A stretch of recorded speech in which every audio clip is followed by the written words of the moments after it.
How to become powerful.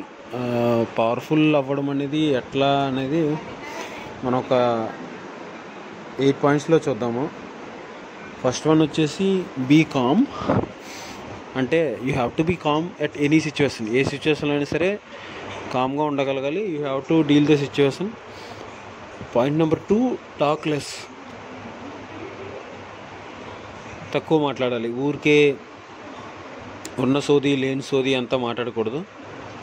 Point number 3, observe more. చూస్తున్న విషయానికి ఎక్కువ అబ్జర్వ్ చేయాలన్నమాట. జరుగుతున్న విషయాన్ని ఎక్స్పీరియన్స్ చేయడంతో పాటు you have to observe more than it is required. Fourth one వచ్చేసి షో రెస్పెక్ట్. అవతల వాళ్ళకి you have to show respect. You have to show respect to your self and అవతల వాళ్ళకి కూడా రెస్పెక్ట్ అనేది ఇవ్వాలి. అర్థమవుతుందా? పవర్ అనేది రెస్పెక్ట్లో ఉంటుంది. So give respect and take respect అంటారు కదా. నెక్స్ట్ వచ్చేసి మూవ్ ఇన్ సైలెన్స్. నువ్వేం చేస్తున్నావు అనేది ఎవరికి తెలియాల్సిన అవసరం లేదు. సైలెంట్గా పనులు చేసుకుంటూ వెళ్ళాలి. 6th వన్ వచ్చేసి మేక్ ఐ కాంటాక్ట్. ఎవరితోనైనా మాట్లాడుతున్నప్పుడు you have to make eye contact to them. కళ్ళల్లోకి చూస్తూ మాట్లాడాలన్నమాట. అటు చూస్తూ ఇటు చూస్తూ తలదించుకునో పక్క చూస్తూనో మాట్లాడకూడదు. సో దట్ అవతల వాళ్ళు మన దగ్గర నుంచి డైవర్ట్ అవ్వకుండా ఉంటారు. You have to make eye contact.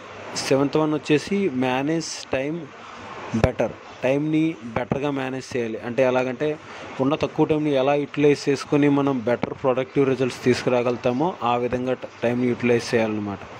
And 8th and most important point, think before speaking. ఏదైనా ఒక మాట మాట్లాడేటప్పుడు ఆర్ ఏదైనా డిస్కస్ చేసేటప్పుడు కానీ ముందు ఆలోచించుకొని తర్వాత మాట్లాడాలి. ఏదైనా ఒక మాట మన నోట్లోంచి వస్తుందంటే ముందు మనం కరెక్ట్గా ఆలోచించే తర్వాత మాట్లాడాలన్నమాట. These are the 8 points that how to become more powerful అని. Thanks for the opportunity. Like, share, comment, subscribe to